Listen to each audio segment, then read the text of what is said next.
Yo, you already know who it is, man. It's your boy Dave East, and you now locked in with the Urban Music Report. Eastside.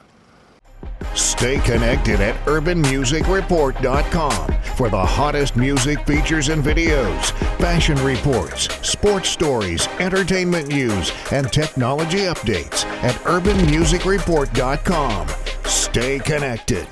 What up, though? Welcome to Urban Music Report. It's your boy Rob Davis. Today we chopping it up with Dave East. What up, though, baby? What's good, my G? How you? I'm good, man.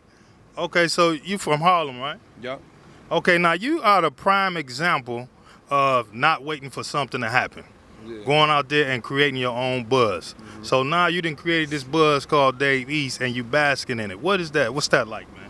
It's dope. It's just honestly I played ball before. It was an idea I had after I realized the ball ain't work.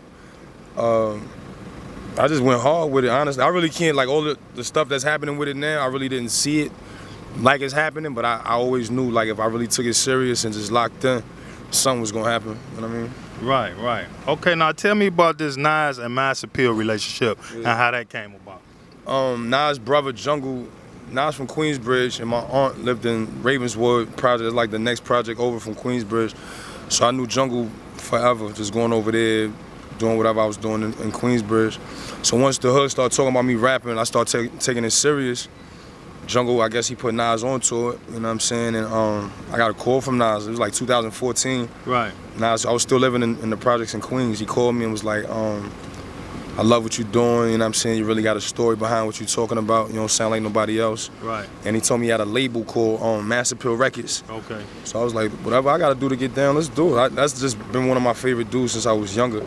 Right. So it really wasn't about no money or nothing like that. I just knew it was an opportunity to really get my name out there. Okay, now, how did you, because Nas is not a mixtape guy, Nas is an album guy. So how did you integrate Nas's album mentality into your mixtape philosophy? Was it any tension or how was that? Honestly, I feel like it's just the era. You know what I'm saying? Like the era Nas came up in, people wasn't really dropping mixtapes like that. Like everybody was dropping their albums, and now it's a new mixtape out every week. People dropping albums, then they dropping mixtapes. You don't know if it's an album or a mixtape. So I just approach every project like an album, like with that mentality that I'm just trying to put out a great body of work with something. I always try to leave something with people instead of just having a bunch of records that you could just party to. Right. I want to kind of leave something on your brain and make you think about whatever you're going to do in your own life. Because I feel like most of the stuff I went through is relatable. You know what I'm saying? Even if you don't go through it the exact same way, most people could relate to it in some form or fashion. You know what I mean? Okay.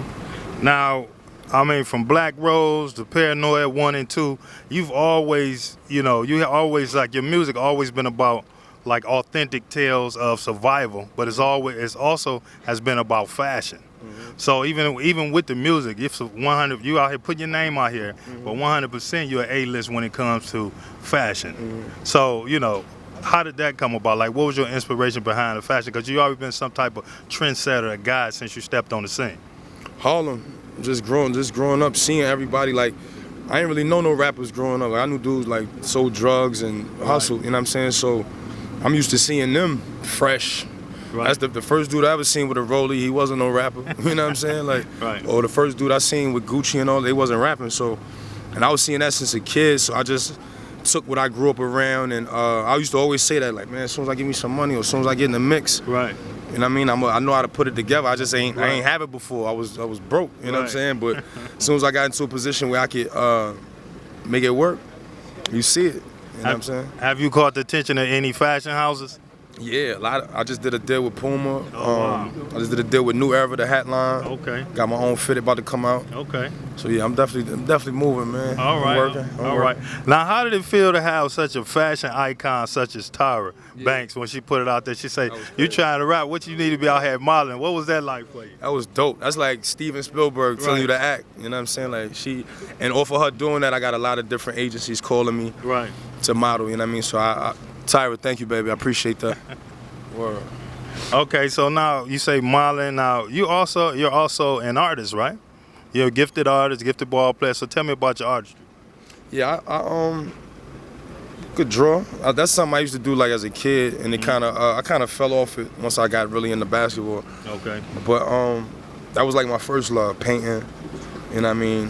Just drawing, sketching stuff. I used to try to just draw faces all the time. So I feel like my art, like my love for the rap, like writing lyrics and all, it come from that. Just the time and the focus I had to put into doing a picture perfect. I'd draw a picture all night, and if I ain't like it, I'd erase it, start over. Like, I'm like a perfectionist with certain stuff, especially my art that I'm putting out for the world to see. Okay. So I just treat the music the same way. That's why every time you get a project, it's gonna be worth your while. All right. Now, also, what's in store for Davies? We see a little acting. I see you did Being About Mary Jane. What was that like on acting? That was dope. Like, I've been watching Gabrielle Union all my life. So that was ill to actually be on the set with her, and then Now, how did that come about? my name was just in the air. They was looking for I guess that season. She moved to New York. She was gonna be like a new newscaster or whatever in New York. Right. So they had me on the show that day as like a new upcoming artist. You know what I'm saying? But that was dope, just being on the set. Mario Van Peebles was the director, so I got to be with a real legend. Right. You know what I'm saying? That I done watched in all kind of movies. You know what I mean? So that was dope. He's just giving me the game. Like, nah, do it like this, do it like that.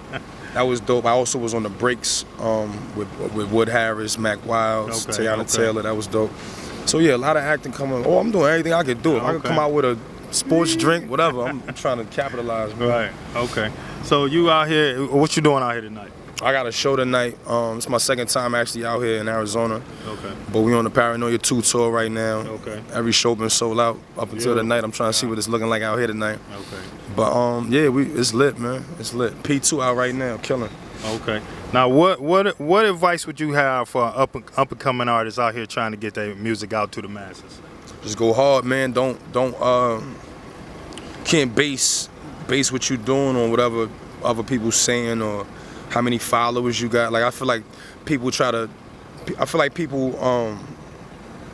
calculate that together. Right. Like, if I got 1 million followers, then that mean that don't equal $1 million. Right. You get what I'm saying? Like, right. So I just feel like you keep a tight circle around you of people that believe in you as much as you believe in yourself, and that want to see you win, and they want to see their man doing this thing. You can't have another star around you. You know what I'm saying? Trying to get in. Once you get on, then you can do whatever. Right. But on the come up, you can't have them egos gonna clash. Right. You know what I mean? So just go hard, man. Put your head down and lock in. Don't, you know what I mean? Try to block out as much as you can block out. Okay. Because everybody gonna tell you can't do it. You know what I mean? I'm 6'5". Everybody's like, why you not playing ball no more? You trying to rap? Everybody in Harlem, everybody rap. Every building, every floor, everybody got their own clothing line for their crew. Like, so it's everybody trying to do the same thing. So for me to be able to really step above all that and come out of that, you know what I mean, at the top, it took a lot of work and a lot of just focus. I was locked in. You know what I mean? I was going through a lot of stuff in my life at the time. Like, my first cousin got killed.